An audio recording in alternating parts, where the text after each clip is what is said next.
I took an express subway train from Times Square to Chambers Street, which is the stop just before the World Trade Center. The first thing I saw was the two World Trade Centers. Both of them had smoke and fire coming from them.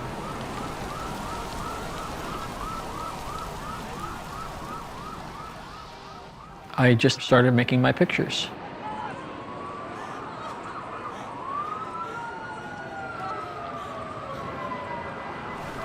I was photographing the burning building when EMT says, "Oh my gosh, look at that." And we started seeing people coming down out of the building. 804 building 2. 80 people trapped. 204,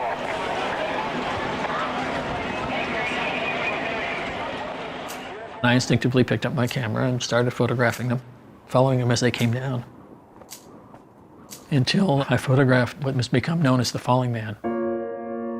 It's a very quiet photograph. It's not like a lot of other violent photographs from other disasters. There's no blood, there's no guts, there's nobody getting shot.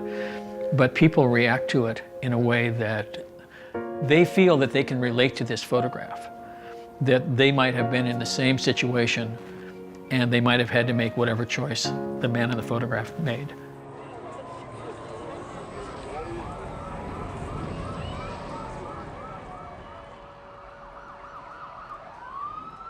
You have to be very aware of your surroundings when you're in a situation like this. You have to be careful that you don't become a victim. Journalists don't run away from a falling building. We don't run away from the fire. We run to it because it's our job to record history. I didn't know I had that photograph of that man in that position until I actually saw it on my computer when I got back to the office. I called one of our photo editors and I showed him the picture and I said, "This is it. This has got to be the picture." This man was like an arrow bisecting the two World Trade Centers. I woke up the next morning and I opened up the paper and there was my photograph of Falling Man. It was a very brave thing for them to use that picture. It was the only picture that was like that of anybody falling from the building. The only picture that showed any kind of human interaction like that. A paper in Allentown, Pennsylvania used the picture and they put it on their whole back page in the newspaper, and the editor said that it was that important to photograph, and he got a lot of mail, letters to the editor saying, "You shouldn't have run this. This is not something I want my children to see." Tom Junod, the author of the Esquire article, he's the one who came up with the name The Falling Man.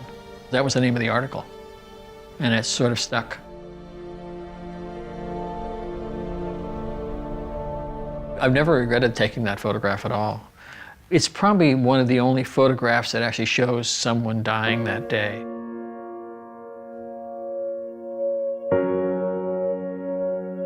We have a terrorist attack on our own soil and we still don't see pictures of our people dying, and this is a photograph of someone dying.